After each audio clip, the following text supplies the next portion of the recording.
Hello everybody and welcome back to the Overlap Breakdown channel. Xabi Alonso has been officially announced as Chelsea manager, not head coach. And we're here today to break down everything to do with how good really is he as a manager, what to expect as a Chelsea fan, and why, in my opinion, I think it can be a truly great appointment from Chelsea. And just before we kick off, as always, please do not forget to subscribe to the channel. We are currently going into the busiest part of the season, as you can imagine, and the support across the board has been absolutely fantastic, so we cannot thank you enough for that. But today we're here to cover one of the most tactically interesting managers, probably one of the managers with the highest stock coming into the summer period where people are chopping and changing, and that is Xabi Alonso to Chelsea. Now, I do want to caveat this by saying we actually did a piece talking about who we'd like to, take over at Chelsea, and we thought Andoni Iraola was a pretty good fit, but in general, I did not think Xabi Alonso would take this job, and I'm going to be brutally honest. And I thought Chelsea were too stubborn in their recruitment policies. I thought they were too stubborn in terms of the type of manager they were willing to appoint. So I was looking at a little bit more as to what manager could get the best under that structure. That doesn't seem to be the case with this appointment, and this is why, more importantly now than ever, this is a better fit than what we previously assessed. And that is because Xabi Alonso has been appointed as manager, not head coach, formally by the club. So I think it's really interesting to talk about his tactics, yes, but Chelsea is a job that's bigger than tactics. And reported by Fabrice Hawkins, Chelsea have handed more power to Alonso than any other previous coach. So we're talking about he's actually going to have a lot of the say, not just whether it's for transfers, but a lot of the stuff on the pitch, in the dressing room. And reported by The Guardian, after years of buying young talent, Chelsea will focus on signing at least 2 experienced, in quotation marks, players this summer. And if we actually look at the club's official announcement of Xabi Alonso, his appointment reflects the club's belief in his broad set of experiences, coaching quality and game model, leadership attributes, character and integrity, which were key to the decision of being helped along Chelsea's journey. Now, I think it's really key when we're looking at appointments and we look at the sort of message that Chelsea want to send to the fans and what they are doing. I think it's really important to label the word set of experiences, his leadership attributes, his character and integrity, which were key in their own words to appointing Xabi Alonso. In Xabi Alonso's own words in that same statement, there is great talent in the squad and huge potential at this football club. It will be my great honour to lead it. Now the focus is on hard work, building the right culture, more importantly, and winning trophies. So I think before we kick off, fair play to Chelsea straight away. We're yet to see what it's like in practice, but fair play to Chelsea for ripping it up and doing something a little bit different. I think most fans, even outside, were looking at this going, if he is to be the man, there needs to be a lot of chopping and changing within the structure. So we are going to kick this off, and I'm going to go from back to front with Xabi Alonso. I'm going to talk to you through all of the teams he's managed, except from Real Sociedad B. I'm not going to focus too much on them, but in 2019, he did become the manager of Real Sociedad B. He led them to promotions to the Spain's Segunda Division in 2021, their first return to that level since the early 1960s. He then obviously left the club, went to Bayer Leverkusen. They were struggling near the bottom of the Bundesliga at the time of his appointment. He quickly improved everything, guiding them to Europa League semi-final and Europa League European qualification in his first season. In 23-24, he transformed Leverkusen into one of the best teams in Europe, going on a ridiculous unbeaten run to the Bundesliga title and one game short of an unbeaten treble.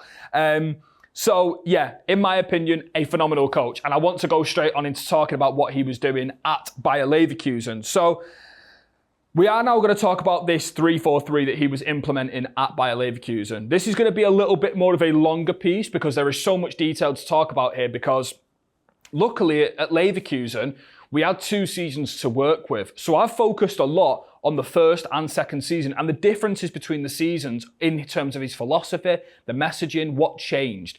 So from the start, yes, it was a 3-4-3. And I want to explain to everyone sort of why this was, in many of ways, a formation that suited the club.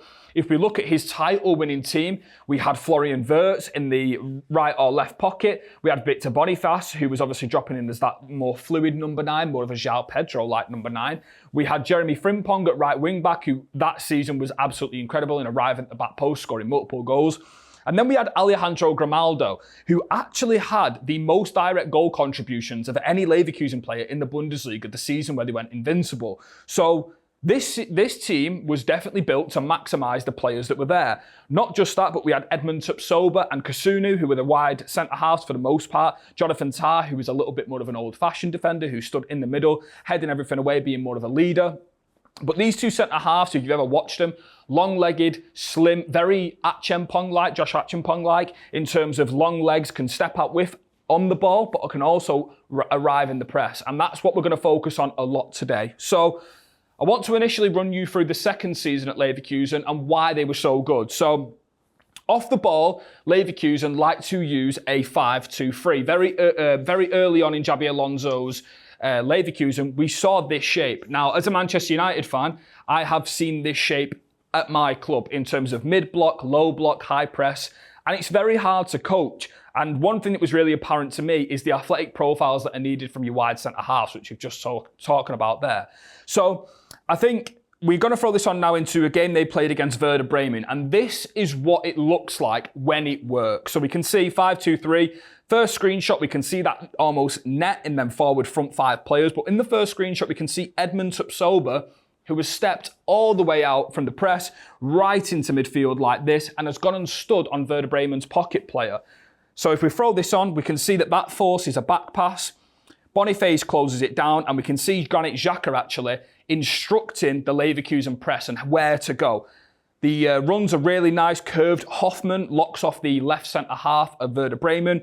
They then squeeze on this right-hand side. So this screenshot you're looking at right now on your screen, that player who's about to receive the ball, that back pressure he's receiving is Kasunu, the right centre-half in the free for Leverkusen. We throw it on now. They recycle it again, go back through to the goalkeeper. They try and build out. And we can see on the left-hand side, Piero Hincapié is stood right up against the Werder Bremen player. Really high pressure. We can see Edmund Tupsoba stepping out right early into the pressure. But they're not strictly man-marking across the defence here. They are zonal and then jumping into these man-to-man pressing sequences. So here, Bayer Leverkusen win the ball and they have that compactness centrally off the ball where they've got a lot of players in this area that you're looking at right here. So if a long ball is played and there's a second ball or a contested ball here, Leverkusen often cast quite a narrow net around the centre of the park. And that makes it pretty easy in many ways for Leverkusen to recruit the second ball. And in this example, we can see that they do recruit that second ball on 5 minutes 30 in this position here. Edmund Tupsoba, again, is the lad in the orange boots, stepping onto the ball player. Bayer Leverkusen turned that into a direct transition and a chance against Werder Bremen. So, for me, I've been more impressed with Xabi Alonso's ideas off the ball than I have been on the ball. And that's not to say on the ball it doesn't work. Off the ball, his teams have that sense of German gegenpressing. The counter pressures, the second ball, the compactness in the middle of the pitch to, clutch onto a ball, to land on the ball, to congest on the ball, make the pitch really tight. But then they also have really clear cues of when to go, when to lock off one side, where to force the ball to. And this isn't just, something that's happened overnight. And I want to explain to you what are the early problems that you might see if Xabi Alonso looks to use this 5-2-3 off the ball for Leverkusen. So in his first season, they are playing Mönchengladbach. Now this is very much more towards, it's at the start of his reign. So this is where the problems are going to occur. We can see the same thing, 5-2-3, but what happens in this clip? I mean, you can look at this screenshot right here. The player positioning of every player is more zonal. It's not man orientated. So we can see now Borussia Mönchengladbach step out on the ball and he carries it right the way through these forward three because they're not really, eager to step out and force that man-to-man pressure. He steps in with the ball like this and waltzes around these two midfield players. If we look at this screenshot here, we can see that Bayer Leverkusen have got a 5v3 against Mönchengladbach's forward three. And that is a system that has been orchestrated and it actually ends up in a really good chance for Mönchengladbach. I'll play them screenshots on for you now. But that, for me, is where the early problems might come because I don't doubt that Xabi Alonso was tasking his midfield players and his centre-halves. If they creep up into this block right here, they are asking the centre-halves to step out because you do not want this space here behind this player and in front of this player. So this has to be shut off But in the first season, there were signs that there was a teething period where they weren't quite stepping up as, as aggressive, being as, gung-ho to go in there. So they often remained in these reserve positions, and that is where a lot of the problems stem from. And when you're playing a 5-2-3 off the ball, this is where the problems occur. For most teams who play this, Ruben Amorim had the exact same thing, and I hate to always compare it to him, but it's the most prominent example I can give you. So now, I've got another example in the same game, but earlier on. We can see that when the goalkeeper has it, so if we're comparing that to the first screenshots, where they're so gung-ho, they're so, intelligent in terms of locking off one side, the centre-backs push in, it's all very coordinated. In the first season, this is what happened. We can see here, 5-2-3, same principles, wide 10s locking off the two centre-halves. But if we look at this second screenshot, the Mönchengladbach player receives the ball completely in behind this forward three here. And that's because the press is not followed up by the midfielders and then the centre-half. So if we're talking about jumping, this midfielder doesn't have to sit on an attacker. He has to go. And then if he goes, that leaves someone else between the lines like this. And that is where your centre-half locks on. So if we're talking about going from zonal to man-man, this is what I mean. And I know it's really jargon language, but we're talking about going from a team that is defending the spaces here, but then when we want to, and when when the cues are there, we have to latch onto man-to-man pressure. We have to pick up men. You can't just let someone roam here on their own. So that is basically what happened off the ball at Leverkusen. So when it works, when it's given time, when it's got the right personnel, it works. And in my opinion, that second season at Leverkusen, they held the most possession, they conceded the least XG. That was, yes, because of their on the ball, but I cannot emphasize how important that off the ball work is in that Leverkusen team. In that second season, there was so much conviction in terms of what Xabi Alonso was telling the players to do and what the players were going out there and doing in comparison to the first season. So moving from off the ball to on the ball, we now have the third man idea. Now, to put this plain and simply on the board, Xabi Alonso, when they are building, look to push the wing backs very high like this. And you often get this 3-2, the box in the centre, the wingers on the width, and these were usually the wing backs or Frimpong, Grimaldo. But there was an element of shuttling from, I'm dancing here. There's an element of shuttling from the back three, back four. So oftentimes Kasunu would push into there and the back line would shuffle, and then Piero Hincapié sometimes played left wing back and he would drop down the outside. And then you get a more familiar back four. So there's often this tandem, this swing that goes in. And I can mention that when you talk about Cucurella at Chelsea, Reece James at Chelsea.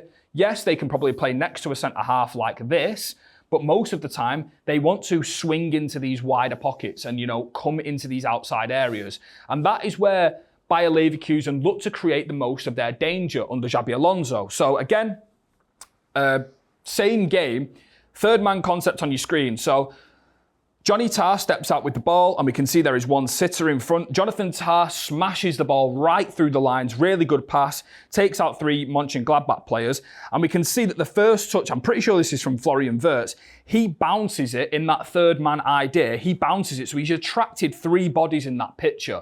There's three bodies around Florian Wirtz, so we're looking for the third man, the spare man.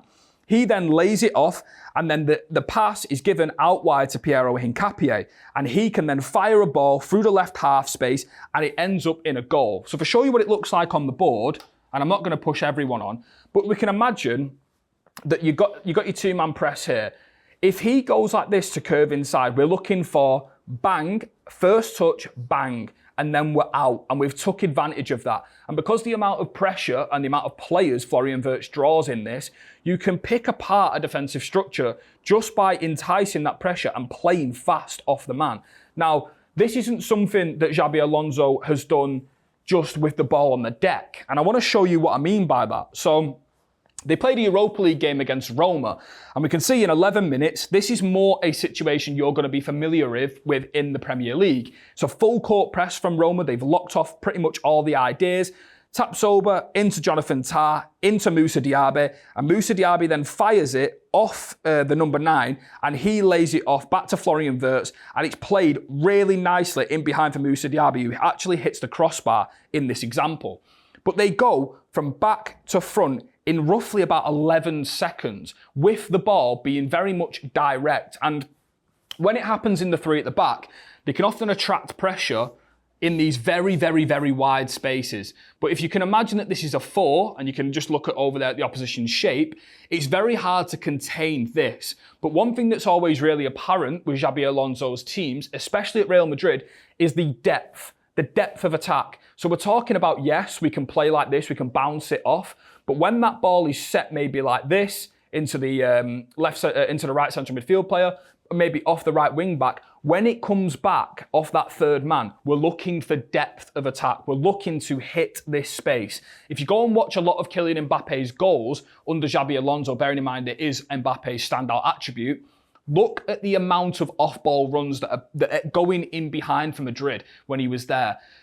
They want to play in close proximity and then they want to explode. They want to attract pressure and they want to blow it out. That's exactly what they're looking to do. So now, for me personally, this Bayer Leverkusen team was one of the most impressive teams I've seen in terms of the past few years of European football. I think if you look at the game, you're looking at, can we counter-press well? Can we block well? Can we block space well? And don't get me wrong, there were certain games. I've actually got a stat here to tell you about this. There were certain games where Bayer Leverkusen didn't have the ball. In fact, there was only 7 matches in their 51 total matches they played in their unbeaten season with less than 50 possession, but 6 of them come in the league. Now, he's not a stubborn coach, and I really want to sort of get rid of this idea that Xabi Alonso is potentially a stubborn coach and that he's going to just come in at Chelsea and just play any system. That's not going to be the case. Oftentimes they sat in a 5-4-1 like this against the better opposition, and they still had the principles of stepping out in these deep pockets when the players are in these lines. But he's got the same Arteta-like characteristics with his mid to low block. I was seeing, even the FA Cup final against City, I was seeing Cole Palmer track underlappers, and that's not something I've normally, assess with Cole Palmer in terms of tracking these underlapping runners. If he comes out to the fullback, Cole Palmer runs deep like this. There's a work ethic there to be worked on and with when Xabi Alonso arrives. So, yeah, I think another few things that I'd like to throw out in before we move on to Madrid is they are the cutback kings by Leverkusen. And there was that many examples, I'm not even going to bother, because when you attack with 5 and your wing backs go high like this, the amount of times Bayer Leverkusen rushed the opposition's box with 5 across the last line, and then the reason why Frimpong and Grimaldo scored so many goals is because they attack the back post. They arrive at the back post, and they are often dragging markers deeper, because Victor Boniface sometimes would play a little bit deeper, hold off for the cutback, as well as Florian Wirtz and Hoffman, players like that. But they were so good around the opposition's box. And yeah, I think they were a really good team. And I think there's a lot of good cross comparisons. And I will go on to speak about whether or not they'll use a 3 or a 4 at the back. But I think you've got to trust Alonso in wriggling out and finding out what that team suits. I've got here, obviously we spoke about before, Grimaldo had the most goals and assists of any player in the Bundesliga for Bayer Leverkusen that season. I've watched Quenda, who's joining Chelsea in the summer.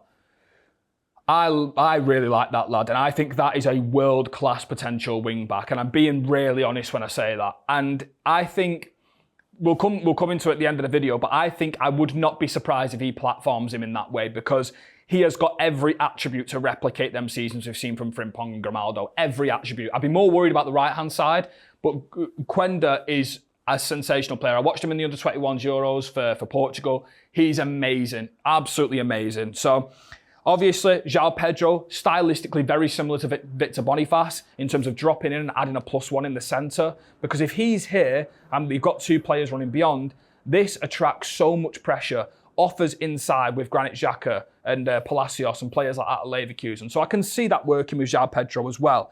So, yeah, we're now going to move on into Real Madrid, which is obviously the more grey area about Real Madrid. But before we do that, I am now going to throw you on into our Microsoft Copilot segment, and then we'll come back to finish off the video. This segment is brought to you by Microsoft Copilot as part of a partnership with the Premier League. Okay, now moving on into our Copilot Premier League segment, and we are here to talk about What are the biggest things that Xabi Alonso has got to fix at Chelsea?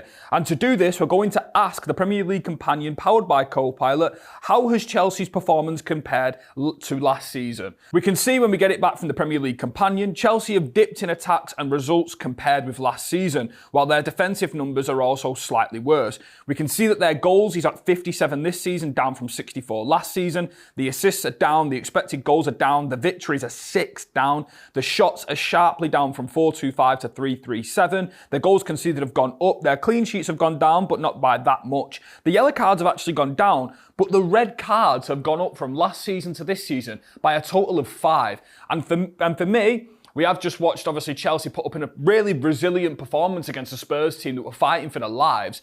And for me, it's the emotional, discipline of the Chelsea team that Xabi Alonso, in my opinion, has got to fix at Chelsea and remains one of the biggest issues at Chelsea today. And I think it's going to come in many, many, many different ways. And I think the fact that Chelsea have made Xabi Alonso a manager and not a head coach gives him more overriding say on the Chelsea players, the Chelsea team, in terms of he can make big decisions. And I think this is a manager that Chelsea fans and Chelsea players, more importantly, have got to back, have got to get behind his ideas, and have got to let him lead the group. And I think this could be done in many different ways. We will talk in this piece about whether or not he will play 3-4-3 or a 4-2-3-1 or a 4-3-3. And in my opinion, I think Chelsea currently, in this present day, have really good profiles to play that 3 at the back. But is it going to work to, push up against teams and break low box consistently? I'm looking at Quenda coming in from Sporting, who can play this left wing back role perfectly. Josh Achimpong, who's been exceptional in the past few games I've watched him. Jorel Hato is a really good wide centre half who can step into space. But then it also leaves, a lot to be desired. Can Reece James' legs, hold up at right wing back? Do they have the right profiles to play these number 10 pocket players here, like a Florian Wirtz, obviously at Bayer Leverkusen of seasons gone by?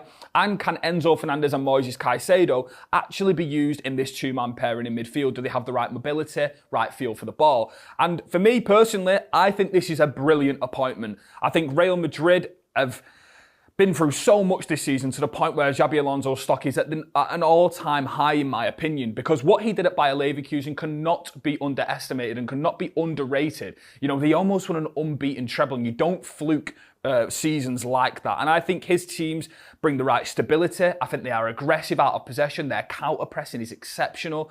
They suffocate teams. Their line is so high. And I think he has shown across his multiple different seasons that he's been in charge of a club that he can adapt to what the squad needs. Leverkusen suited that 3 at the back with Frimpong, Grimaldo on the outsides and Florian Wirtz in the number 10.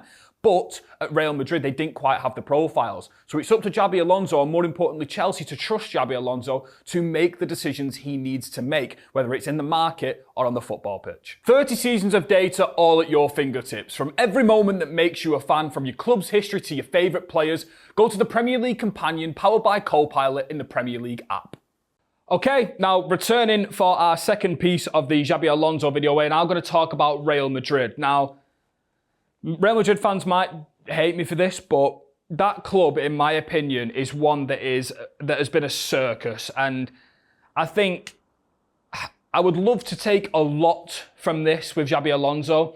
I think the only thing you can take from it is the experienced players he was working with, the elite level players. I don't think there's much tactically that you can critique him for. One thing I will actually say, though, is there's a very lazy conclusion made with Alonso that, Madrid just weren't really pressing for him and he had all the ideas.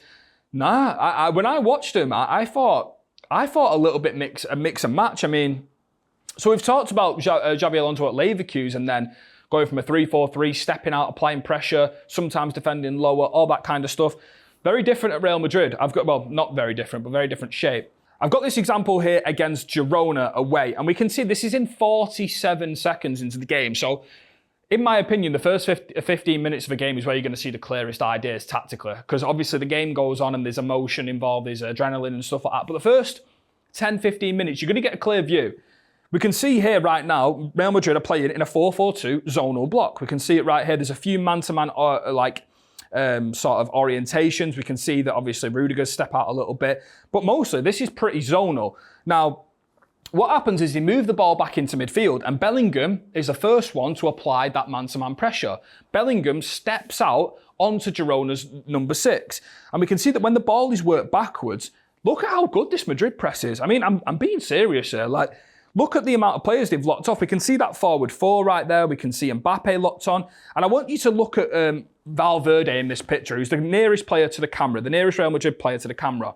Look at Goulart's position, he's blocking off the right-hand side. Look at Mbappe's position, he's blocking off the left-hand side. Look at Vinicius Jr., he's jumping from that player he's marking currently to the right-back in case the ball goes there. Next screenshot, look at this. Look at the tactical intelligence of the Madrid players. Fede Valverde is asking Eder Militao behind him to jump onto the player that Valverde is covering. So when Valverde instructs Militao to jump onto this player, he then latches onto the fullback and exchanges roles midway through a press with Eder Militao. The ball is then worked out to the centre half and they go long from this screenshot. I mean, look at the buy-in Xabi Alonso's got from Eder Militao here. He's pressed upon the opposition's box. This is something we see with Gabriel for Arsenal.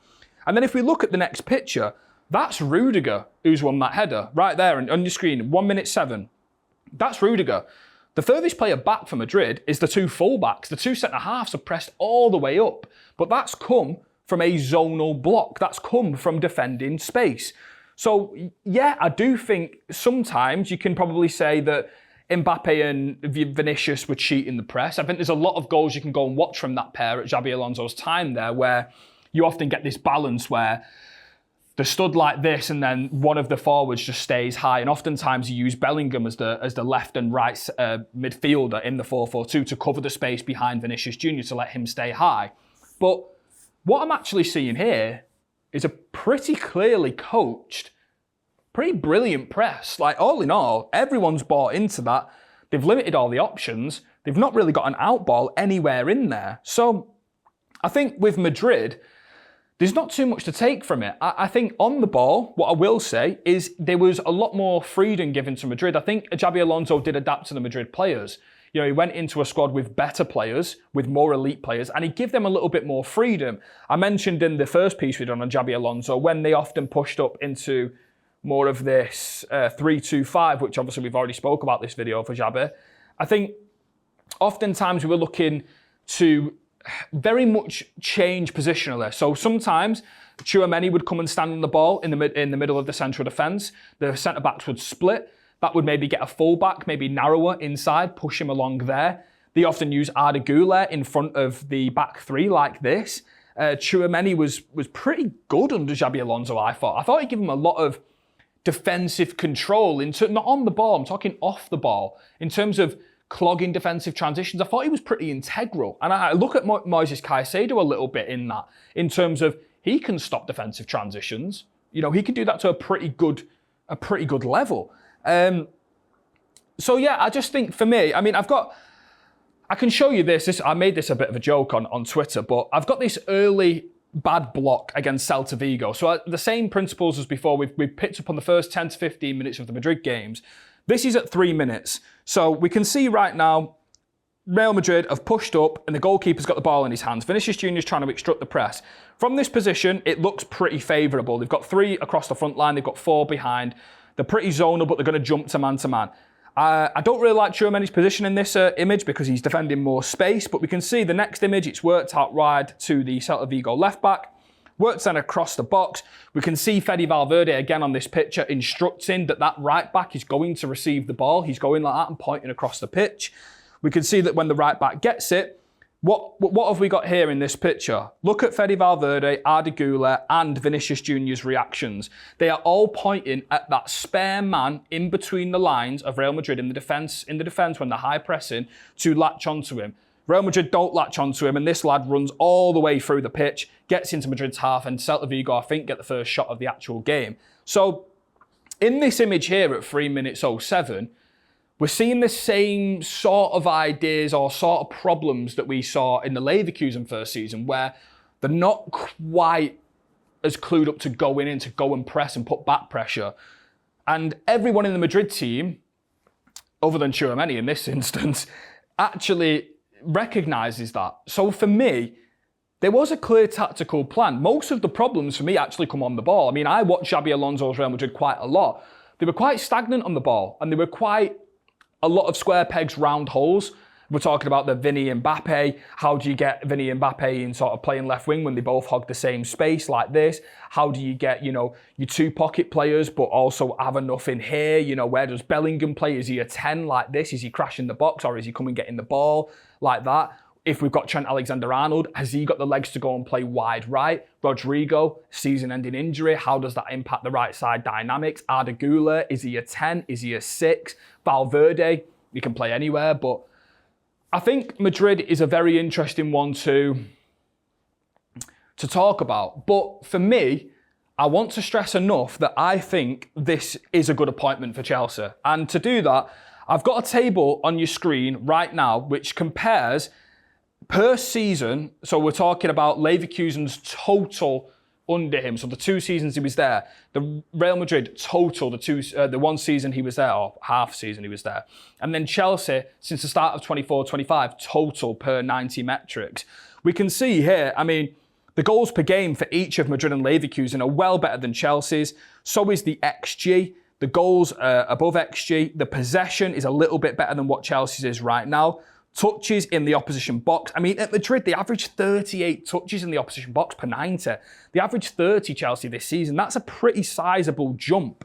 At Madrid, big chance total, 3.8. Chelsea have had 3 this season. Total fast breaks, a little bit higher. Goals from fast breaks, a little bit higher. Build-up attacks, 4.6. Chelsea are on 3.3 right now. They're all attacks resulting in a shot. Absolute width per sequence, which is talking about how much the pitch is stretched from winger to wingers, from width holder to width holder. We can see that obviously Leverkusen and Real Madrid are a little bit more stretched than Chelsea, a little bit more width, a little bit more positional. And then towards the end, 10 pass open play sequences, 17.7, 18.7 compared to Chelsea's 15.2. High turnovers, 8.7 in both Leverkusen and Madrid to Chelsea's 7.3. Direct speed, 1.72, 1.73 to Chelsea's 1.61. So, all in all, for me, I think he's an unbelievably good manager. Without talking about the tactics the entire way through the video, he's been given the power, and I think that's really important to me. I think he's got the presence to galvanise that squad. He's got the authority. Maresca and Rafinha, I still believe, were pretty good coaches. Maresca, a very good coach, to be honest. Rafinha did not have that authority in the Chelsea dressing room. And I don't need to know that concretely to say that, because you could just feel it in the Chelsea team. It's a very, very, very young team.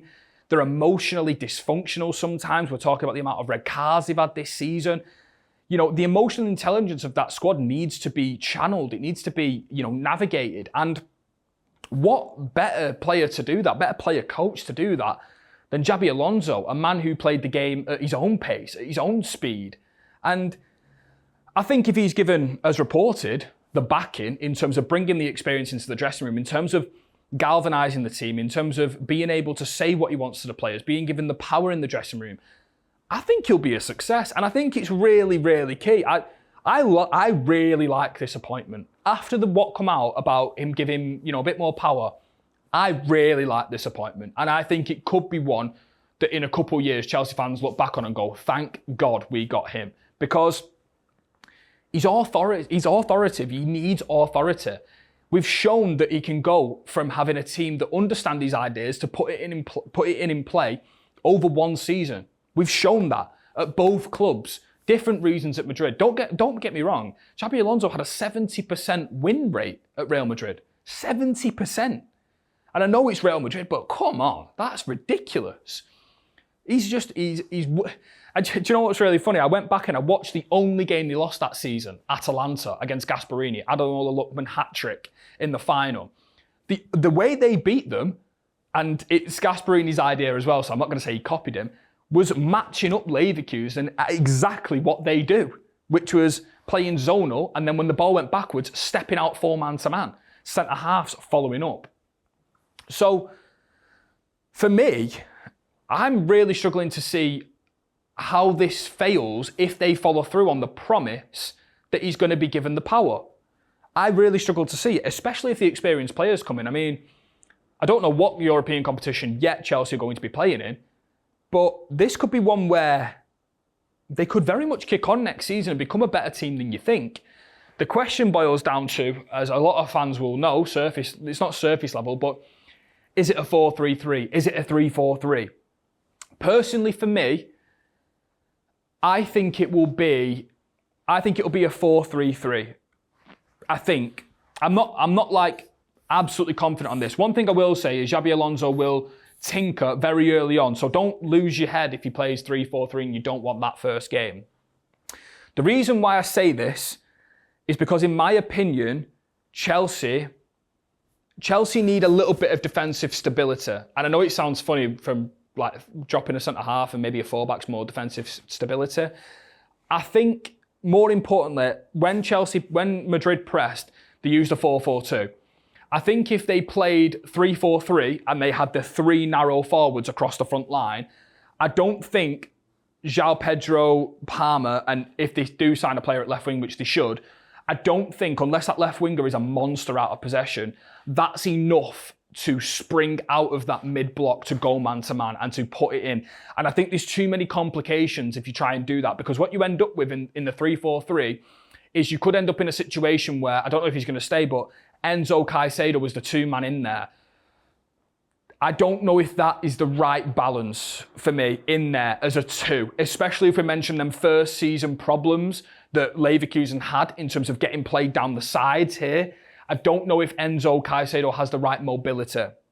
The one thing I will say is, we mentioned it before, that back three does suit Josh Achampong, Quenda, Jorel Hato. But I don't think at the same time it suits players like Reece James. I think Reece James needs to be a right back in a four back, but then I also think he needs to sit a little bit deeper on the ball, and then when the attack's settled, he can push up. I don't think Reece James is going to love being a right centre half in a three and having to make these long bursting runs onto, as we just shown before with Eder Militao and players like that. I don't think he's going to enjoy sprinting to the opposition's box. I don't think it's the best use of his talents, and we have to maximise a player like Reece James. He's incredible. So I think three in there, definitely. I think three in there. Caicedo will be good, because I think Xabi Alonso's shown that Bellingham, Palacios, Tchouaméni, them sorts of players are breakers up of play. I think that will give Caicedo a little bit more. And then I also love the fact that he loves that third man concept, because for me, that with Chelsea has been a massive thing. They need to, when the ball goes in, to pop it off straight away. They need to get thinking fast sometimes, the Chelsea players. I think Enzo Fernandez, if he stays, will be a good addition. But for me, just before we wrap up, summer signings, Chelsea need a defensive leader. And I'm not talking a young centre-half in the Premier League. I'm talking like a big centre-half. And names really do leave my head at this time. But they need a backline commander. I just think they need it. Every time I watch Chelsea, there's a new centre-half playing. And I think there just needs to be someone in there. I'm not sure if Josh Achampong is the right fit currently right now for a back four. I think maybe next year, the season after next, he could be. It depends how much trust that Xabi Alonso has in there. But they need a commander. They've not got enough available centre-halves. They need a commanding defensive leader who can be in that back line. A bit like Rudiger. And it's weird to say, but a bit like Rudiger. Someone who can go and like win the headers, as we just shown there. A bit like Thiago Silva. Bit more comfortability when they need to go low and defend their own box as well. And I wouldn't put it past Xabi Alonso to get a defender in on a 1-2 year deal who can do that before the market opportunities arise. Van Heck I quite like, but he has a lot of problems when pressing high, I think, personally. So yeah, and then on top of that, left wing is absolutely crucial, and it seems to be crucial for about 5 teams in the top 6 this season. Left wing is absolutely crucial. Every single time I come back to Bradley Barcola, and that's just because I like him every time I watch him. But yeah, they need a left winger, definitely down here. Even if it's going to be a 3 and he plays high, they need a left winger. And then on top of that, I don't really know what else more they need. If I'm being really honest, I don't really know what else more they need. I think Penders will probably come in over Robert Sanchez. I need to see how good he actually is at rolling his studs and commanding his own box. But yeah, this could get very good for Chelsea very quickly. And I want to stress that to Chelsea fans, because I didn't expect the board to change. I didn't expect the leadership or the recruitment model to change. And it does look like they are going to change. So I know it's been a long one, and I know we've covered a lot of things, but I don't think Chelsea's squad is like that bad. I just don't. And I think Xabi Alonso's shown enough credibility to go into a club and to find a formation that works. One thing I would like to say, just put some more direct, efficient players in that final third. Someone who's going to give you depth. I mean, there needs to be runs in behind. I think that's the one thing when I look at all of Leverkusen and stuff, I look at all them, the one thing that's missing from them teams to Chelsea is depth of attack. And I'm talking a winger to push in behind like that. João Pedro's a bit more ball to feet, a little bit more of a ghost into the penalty area, a bit more of a late creeper up into the box. One of these wingers has to be a depth attacker. If it's Quenda on the left wing, that works for me. But I'm not sure if he's a left wing purely. So, yeah, that's all for me today. But yeah, a really exciting appointment. One I've thoroughly enjoyed watching and researching for. And I think personally for me, I think when you look at all the managers that come into the Premier League, you just get a little bit excited by Xabi Alonso. You just go, he's Xabi Alonso though. Like he's got a little bit about him, and he's authoritative, and he's won trophies, and he knows what it's like to win trophies, player and coach, despite how young he is. So yeah, I think personally, Chelsea fans, I'd get excited about this one, and I know you don't like your board, majority of yous, but I think they've made the right decision here. I think so. You just got to hope they follow through on the promises that they were given to him in the contract. So. Yeah, thank you very, very much for watching this episode of the Overlap Breakdown. If you did enjoy, please don't forget to like, comment and subscribe to the channel, and we'll be back next week for some more analysis. Thank you.